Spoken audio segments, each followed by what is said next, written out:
when I heard the first line, I was like, oh. This week, you're going to journey with me to Istanbul to experience life in a Muslim country and compare it to living life in the West. Since I reverted to Islam a year ago, I haven't experienced life in a Muslim country. Is it easier and more fulfilling to live as a Muslim in a Muslim country, or is that just a myth? Let's see if the grass is really greener. I'm going to find out. To fully assess life in a Muslim country compared to living in the West, I assessed the four main areas which affect my life the most living in the West, which is the mosques, like the ability to pray, the food, the clothes shopping, and the general vibe of just being Muslim and living life. So straight off the bat, first and foremost, the most fundamental part of being a Muslim, the praying. So what I can say, hearing the adhan on the street or from the apartment was a beautiful experience. I felt so connected, subhanAllah. I wanted to see what it would be like to attend Jummah and listen to the khutbah. So on the Friday, I attended the Friday prayer at Hagia Sophia. I never thought I'd be saying that sentence. My non-Muslim mom even prayed with me, subhanAllah. This was me helping my mom put on the hijab in order to enter the mosque. And side note, once you become a hijabi, you honestly cannot imagine not having your ears and your neck covered in the cold weather. Honestly, I shiver at the thought. Before Hagia Sophia, we first arrived at Blue Mosque. We took some time to enjoy the architecture and the vibe. It was so peaceful in there and so unbelievably stunning, subhanAllah. Blue Mosque is officially called the Sultan Ahmed Mosque, but it gets its Blue Mosque name from the tiles inside, which are thousands of Iznik tiles, which are painted in floral motifs in predominantly blue colours. And it has 4 semi-domes over the prayer hall and a large courtyard flanked by 6 minarets, so it's very dramatic. It was constructed in between 1609 and 1670. So it's been there for a really long time, alhamdulillah. Seeing cats inside the mosque was really cute and funny. That's not something I've ever seen before. That doesn't happen in Scotland. But during the Jummah prayer, it actually caused some trouble because there was a girl that was really scared of cats and she had to run away. Here we are at Blue Mosque, which is unbelievably beautiful. It's really special to be here. Today is Friday, so the Jummah prayer is today, but the khutbah is not until 1:30 and it's 11:45 right now. So we're hoping to make the one perhaps at Hagia Sophia, which is, I thought it was really close to here, but it seems like it's a 15-minute drive. But we'll see what happens. But anyway, subhanAllah, this place is absolutely beautiful. It's such a privilege to get to see it in person.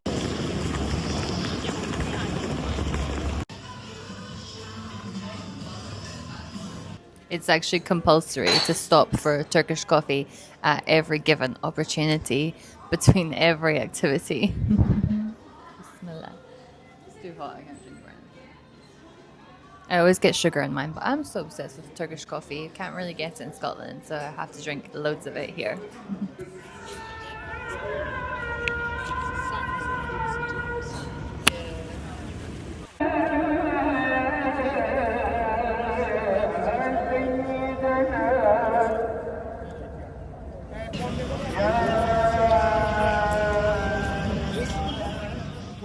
Once we got to Hagia Sophia, we saw that there was quite a large queue in front of people queuing up for the prayer, which I had heard about on TikTok.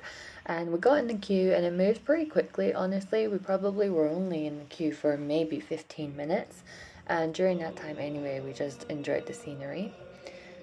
Then once we were in, there was a place to perform wudu just outside. It was a bit freezing, but it did the job. And then you can go inside. Obviously the ladies splits off from the men at this point.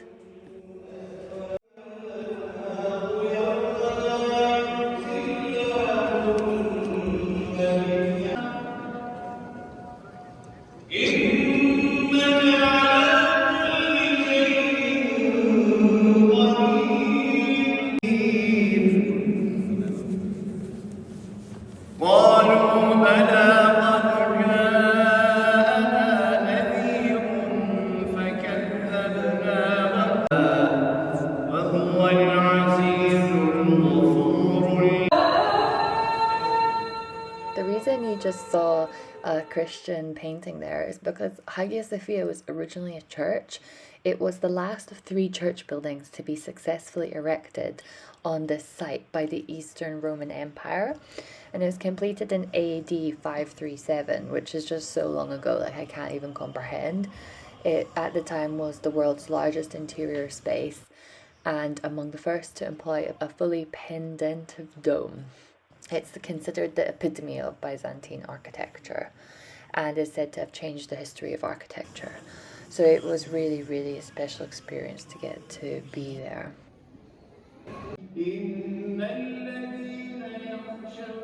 We just finished Jummah prayer in Hagia Sophia. That was, subhanAllah, the most beautiful experience. So surreal. And the best part was I had my mum in there with me and she also prayed. So that I actually had tears in my eyes. It was very, very beautiful. And the other best thing was he recited Surah An-Nas. And when I heard the first line, I was like, oh, I recognize this. And I can't tell you, it's just like the most beautiful feeling when I recognize the words. And that was literally last week that I learned that one. So subhanAllah, it was just perfect. And after that, the feeling is good out here. So to conclude the mosque section of our investigation, what can I tell you? I think that it scores an absolute 10 out of 10 because first of all, you can hear the adhan on the street. This is just something like, inshallah, if I could experience that in my daily life, that would be such a beautiful thing. I would love that. And second of all, of course, we visited the 2 main famous mosques in Istanbul, but beyond that, there were just mosques everywhere. And there were also always prayer rooms in malls, always a place to pray, a place to do wudu. We do not have that in Scotland, obviously, although alhamdulillah we do have some mosques. We don't have the same level of facilities. So obviously Istanbul wins in that case, 100%. Your question about this as well was would it make you closer to Deen? And I think in a way that it would, because you're constantly reminded with the adhan, and then you always have the opportunity to pray. Whereas oftentimes there's no prayer room if I'm at work or out and about. So I think that makes it harder, and this would make it even better and closer to Deen that way. Now for the second part of the investigation was about the food. So right off the bat, every single food in Istanbul seems to be halal. It's not even a question you need to ask. So you can basically eat everything, and this was so freeing. Plus, the food is so delicious. The Turkish cuisine is just next level. The breakfast, the lunch, the dinner, plus the service. People take such great pride in their food, and it's just chef's kiss always. I love it. I'm actually planning, inshallah, to make a whole other vlog specifically about the food because I need to talk in detail about the most delicious things that I experienced. But what I will say is I need to take a moment for the coffee and, of course, the salad. Küçük salad. Çok güzel. Now, let's talk shopping. So I heard that the dress options were much better here, and they did not disappoint. So first started in the district called Fateh, which seems to be the district for the dresses.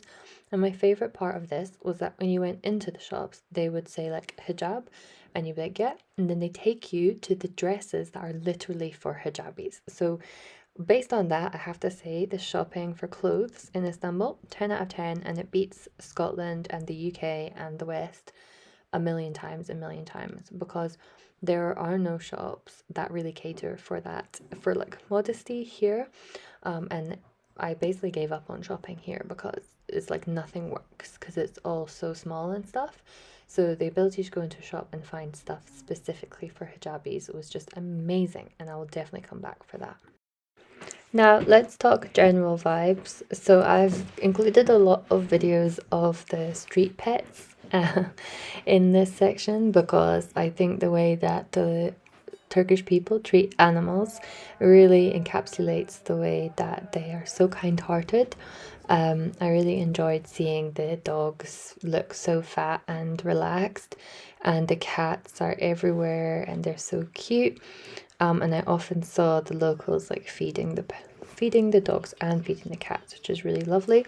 And I find that like Turkish people always often seem to be very like kind-hearted, and they're always quick to like make a joke with you. Plus, they're so welcoming. I mean, it's a very touristy city, which can be quite unpleasant sometimes, but you don't feel that you're unwanted in Istanbul. You feel very, very welcomed, which is a really lovely feeling. I also really liked how you're surrounded by Muslims. So you see so many hijabis on the street, and then the taxi driver, like when he sets off, he'll be like Bismillah. So that felt really, really cozy to be surrounded by that. I like that a lot.